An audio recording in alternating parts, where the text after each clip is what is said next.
সেদিন রাতে সেই ঝড়ো হাওয়ায় আর জাঙ্কুকের নেশাগ্রস্ত চোখ, তেহির জীবনকে এক তছনছকারী ঝড় সব গড়িয়ে দিয়েছিল।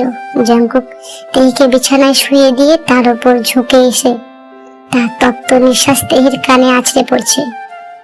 জাঙ্কুক নেশাগ্রস্ত গলায় ফিসফিস করে বলে ওঠে, জান, পালিয়ে গিয়ে কি আমার বেঁচে থাকা যায়? এই 1 মাসে তোমার দহনে আমার যে কি কষ্ট হয়েছে, আজ এই রাতে ভালোবাসায় মিটিয়ে দেব। পাগলের মতো সে তেহিকে নিজের অধিকার ভালোবাসায় ভরিয়ে দিতে লাগলো। কিন্তু হঠাৎ জাঙ্কুকের মনে পড়ে গেল সেই সকালের কলেজের দৃশ্য। কলেজের গেটে আদ্যর সাথে তেহির সেই হাসি মুখ, আর বাইকে করে একসাথে কলেজে ফেরা। মুহূর্তের মধ্যে জাঙ্কুকের চোখ দুটো হিংসায় লাল হয়ে উঠল। ভালোবাসা তখন পরিবর্তন হয়েছে এক হিংসায় অধিকার বোধে। সে তেহির হাত দুটো শক্ত করে চেপে ধরল। জাঙ্কুক গর্জে উঠে বলল, বল, আদ্যর বাইকে ঘোরার সময় খুব সুখ হচ্ছিল, তাই না? আমার জায়গাটা কি ওই রাস্তার ছেলেকে দিয়ে দিয়েছিস? তেহি ব্যথায় কোকিয়ে উঠল, বলল, জাঙ্কুক, লাগছে, ছাড়ুন আমায়। আপনি যা ভাবছেন সেটা সত্য নয়। আদ্য শুধু আমার বন্ধু। জাঙ্কুক বলে উঠল, চুপ, একদম চুপ। জান পাখি, তুমি আমার জায়গা অন্য কাউকে দিয়ে দিতে চেয়েছ। আমি থাকতে তো কোনোদিন সেটা হতে দেব না। তুমি শুধুই আমার জেদ নাও, আমার চিরস্থায়ী অধিকার। সারা রাত নিজের অধিকার আদায় করার পর জাঙ্কুক যখন শেষ রাতে গভীর ঘুমে মগ্ন, তেহি তখন নিজে কোনো মতে সামলে বিছানা ছাড়লো। বাথরুমে গিয়ে ঝর্ণা নিচে বসে সে নিঃশব্দে কান্না করছে। সে বুঝতে পারলো জাঙ্কুক ফিরে এসেছে কেবল নিজের অস্তিত্ব আদায় করতে। সে বুঝিয়ে দিতে এসেছে যে তেহির উপরে শুধু তারই অধিকার আছে, আর কারো নয়। সকাল 10টা বাজে। তেহি ঘুম ভেঙে দেখলো বিছানায় কেউ নেই, বাথরুমেও কেউ নেই। তেহি শূন্য দৃষ্টিতে তাকালো। তেহি বলছে, জাঙ্কুক, কোথায় গেলে তুমি? আবার কেন না বলে চলে গেলে? হ্যাঁ, জাঙ্কুক নেই। সে যেন ঝড়ের মধ্যে এসেছিল, আবার নিঃশব্দে চলে গেছে। তারপর আরো 1 মাস কেটে গেছে, কিন্তু জাঙ্কুকের কোনো দেখা নেই। তেহির শরীর দিন দিন খারাপ হতে লাগলো। সে আদ্যকে এড়িয়ে চলতে শুরু করলো। একদিন রান্না করার সময় তেহি মাথা ঘুরে উঠলো। সে কোনো মতে দেওয়াল ধরে দাঁড়িয়ে বাথরুমে গিয়ে চোখে মুখে জল দিল। তেহি হাঁপাতে হাঁপাতে বলে ওঠে, আমার কি হয়েছে? বুকের ভেতরটা এমন অস্থির লাগছে কেন? ঠিক তখনই কলিং বেল বেজে উঠলো। তেহি ভাবলো হয়তো জাঙ্কুক এসেছে। দরজা খুলে দেখলো তার মা বাবা দাঁড়িয়ে আছে। তারা ডক্টর দেখাতে শহরে এসেছে। তেহি অনেক বাধা দিলেও কাজ হলো না। তারা বিকেলে কাজ শেষে ফিরে গেলেন। বাবা মা চলে যাওয়ার পর তেহি দরজা বন্ধ করে ফেরার সময় সে আবার অজ্ঞান হয়ে মাটিতে পড়ে যায়। সন্ধ্যায় জ্ঞান ফিরলে তেহি সিদ্ধান্ত নেয় যে সে ডক্টর দেখাবে। তারপরের দিন হসপিটালে গিয়ে সব টেস্ট করানো হয়। তারপর রিপোর্ট পেয়ে ডাক্তারবাবু বলেন হাসি মুখে, কংগ্রাচুলেশনস তেহি, আপনি মা হতে চলেছেন।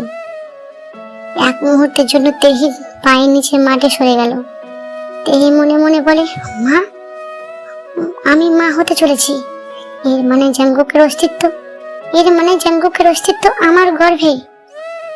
কিন্তু যার সাথে আমার ডিভোর্স হতে চলেছে তার সন্তানকে আমি কি পরিচয়ে বড় করব? তেহি চোখে জল মুছলো, বলল, না, এই বাচ্চাটা তো কোনো দোষ নেই। আগের বার আমি সন্তান হারিয়েছি, এবার আমি এ সুযোগ হারাবো না। আমি একাই লড়াই করব। দেখতে দেখতে 5টা মাস কেটে গেছে। তেহির চেহারা বদলে গেছে, চোখে নিচে কালি। একদিন আদ্যকে ডেকে সে সব কথা খুলে বলে।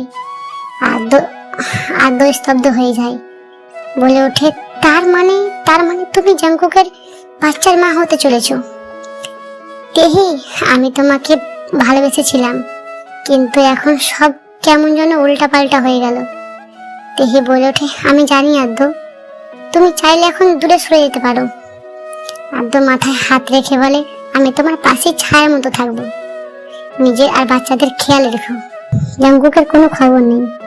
কিন্তু একদিন টিভিতে দেখিয়ে নিয়েছিল জাঙ্কুকের গাড়ি খাদে পড়ে ভয়াবহ দুর্ঘটনা, তার মৃত্যু বলে ধারণা করা হচ্ছে।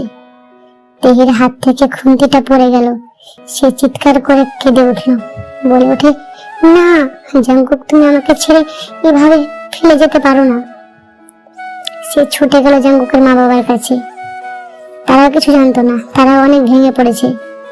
আস্তে আস্তে যেন দিনগুলো কেমন কাটতে লাগলো। তারপর তেহি একদিন হসপিটালে গিয়ে চেক আপ করালো। ছবিতে ধরা পড়লো তার একটা নয়, তার পেটে দুটো সন্তান। তেহি 1 মাস পর ঠিক করলো সে নিজের বাড়ি ফিরে যাবে, কেননা সেখানে জাঙ্কুকের আর তার অনেক স্মৃতি জড়িয়ে আছে। এখন সে 8 মাসের গর্ভবতী। একদিন তার ফোনে একটা ভিডিও মেসেজ এলো। ভিডিও মেসেজে দেখা যাচ্ছে কে একজন বলছে, তোমার জাঙ্কুক বেঁচে আছে, এই ঠিকানায় আজ বিকেলে চলে এসো। আর তেহি কিছু ভাবলই না, সে সেই ঠিকানায় পৌঁছালো এবং ঠিক তখনই তার পেছন থেকে কেউ তাকে মাথায় সজোরে আঘাত করে। তেহি অজ্ঞান হয়ে যায়।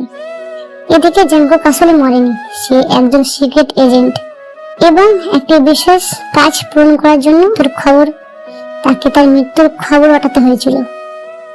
সে মিশন শেষ করে সে যখন নিজের বাড়ি গেল, দেখলো দরজা বন্ধ। সে পাগলের মতো তার মা বাবার কাছে ছুটে যায়। সেখানে গিয়ে সে সব জানতে পারে, তাদের সন্তানের কথা, তেহির কষ্টের কথা। জাঙ্কুক নিজের চুলকে হাত দিয়ে খামচে ধরে চিৎকার করে বলে ওঠে, আমি কি করলাম? আমি আমার জান পাখিকে চিনতেই পারলাম না, আমি ওর এত বড় সর্বনাশ করেছি। ঠিক তখনই জাঙ্কুকের ফোনে একটি ভিডিও মেসেজ আসে। সেখানে জাঙ্কুক দেখলো 8 মাসের অন্তঃসত্ত্বা তেহিকে একটা চেয়ারে খুব শক্ত করে বেঁধে রাখা হয়েছে। ওরা খুব জোরে হাসছে। তেহির পেটের দিকে বন্দুক তাক করে রেখেছে। জাঙ্কুক চিৎকার করে বলে ওঠে, তেহি, তোরা ওকে ছোঁয়ার সাহস করিস না। যদি আমার বাচ্চার গায়ে একটা আঁচড় লাগে, তবে আমি তোদের নরকে পাঠাবো। তোরা জানিস না, তোরা ঘুমন্ত সিংহকে জাগিয়ে দিয়েছিস।